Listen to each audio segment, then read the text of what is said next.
Hi everyone! Today I'm going to be doing my first live commentary on this surf server. So today the topic I've chosen to talk about was the state of the game I'm playing, Team Fortress 2. So right now I think the game is doing okay, but with the most recent updates I've noticed a problem. We didn't get new crates for Halloween. Halloween hats are the best hats. The prehistoric pullover is a really good hat, but I didn't get it because I don't like it. It's okay. But see, thing is, the more hats, the better. And one of the problems with the Jungle Inferno update was the fact that Valve heavily focused on making some loadouts seem themed to look good together, and some they just destroyed. For example, one that I had heard about was an airborne heavy, and it was supposed to be a loadout that worked like that, but they only made one cosmetic for it, so it doesn't really look good. Now, another thing for the Scout, there are two things that go on his legs, not sure what they're called, one of them's pants and one of them's shoes, but they both go together so well it looks like they're one cosmetic. And I think you should be able to have one on your head, your torso, and your pants. Not just your pants and then one other. But some loadouts like that, the pyro one that has like the sacrificial stone, and the Aztec warrior, and I don't know the other parts, they're just not good. And here's my other complaint about the update: the Dragon's Fury is so overpowered, it's like ridiculous. And here's the other thing, right? The gas passer and hot hand are such bad weapon ideas, along with the second banana, that it seems like no one uses them. And that shouldn't happen. People have been asking for new weapons since 2014's winter update, the last time they'd gotten weapons. And then when they actually release weapons, the only one that's still being used is the Dragon's Fury. I see that as a problem, and why they should focus on giving every class weapons instead of focusing on just the pyro. I also don't like the idea of these war-themed updates based on votes about which class is better and which one gets the most votes and therefore gets an update. Because I don't think either of those classes need an update, because the heavy's weapons are stupid. Heavy sucks. I don't like heavies. And Pyro's kind of like that joke class, where he's just an easy-to-play class. He doesn't need new playing styles to make him seem different. There's no way you can make the guy who only presses mouse 1 seem good at the game. They tried to make it seem like a sniper rifle, but in reality it's just a glorified fireball rocket launcher. And we didn't need one of those. For example, if you've ever played Man vs. Machine, the speed you get from shooting is increased so fast to the point where you just can't be stopped. And if that's happening in Man vs. Machine and that's overpowered, and even people are complaining about that, imagine what it's like in public servers or in casual matches. That's another thing I want to talk about. I don't know why they removed this quick play thing and replaced it with casual. Now don't get me wrong, I like the ranks. I think ranks are pretty cool. It gives you a reason to play casual without having strangers to level up. So everyone's included, even the people who don't have expensive items. But then the quick play served as something that was very important to the game, because people used to be able to find servers running Hydro, Doomsday, and Watergate for those one-time experiences on the funny maps. But now if you queue up for Watergate, you have to wait an infinite amount of time because no servers are running it. And another thing, 5 CP Gorge, CTF Well, and CTF Sawmill are missing, and they were like some really good maps. I used to play Well, that was like a cool map. And Sawmill CTF was actually really cool. I really liked the way the map looked, but for some reason they removed them. And here's another thing, right? Why have they stopped working on Manpower and Man vs. Machine? Now, Man vs. Machine has needed an update since the Two Cities update in 2013. it hasn't gotten a major update since then. A lot of people, including my friends, have said that there need to be more robot cosmetics, some being a robot, BMOC, VMOC, the Santa hat, and I think some of these would look really cool too. But sadly, with the first one, where they added a lot of these robot hats, that was kind of it, and not all those hats are good. Some I like are the Bunsen Brave. That's kind of it. I don't like many of them. And another thing I don't like is the fact that you'll see someone wearing that and you'll confuse it for someone who actually has a good unusual.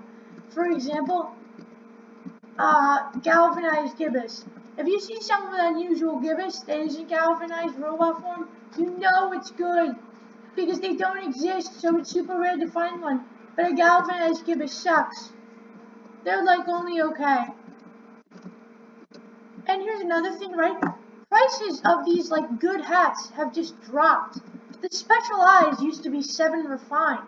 The galvanized gibbous used to be 7, but now they've just dropped to 1.55 or less than 2 rep. And here's another thing, right? Paints, we need more. We don't have enough paints. This war paints thing was okay too, on this subject similar to paints, but there are a few weapons, such as the Blutsager, that are really good weapons that for some reason you can't get skins for. That's awful, because the Blutsager is arguably the best syringe gun. Starting at around the gunmetal update, the game started to lose some of its charm it used to have, following some similar trends to CSGO, a game that at this point is just notorious for the angry Russian men calling people bitch in Russian. That's kind of turned into a meme at this point, and I don't think that's something that Team Fortress 2 needs. Tough Break was an interesting update. I liked it.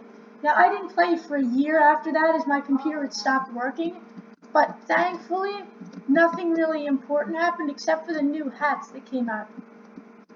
And I mean, I don't really know if I like the hats. The Spookticles is okay. I don't like those, like the aerobatics demonstrator, the hovering hotshot, and then the third one that I don't know. I don't think those need to be in the game as bonus items. And here's something I gotta like though. When you unbox the new Abominable and Unleash the Beast cosmetic cases, you could actually get extra items. And now an item, the Strange Count Transfer Tool that was originally worth upwards of a key is now worth 6 refined, just because of how easy it is to unbox them. And you can assume that eventually the price of a Tour of Duty ticket might be dropping, as it raised 5 ref a while ago, and even the gift wrap. But another thing about the changes of prices is that I think the key in value has gone up way too much. Because when I started playing in 2015, you'll see that my mercenary badge goes back to 2014. I had just opened the game back then. But in 2015, when I had started playing, a key was worth 17 refined, and now it's worth 34.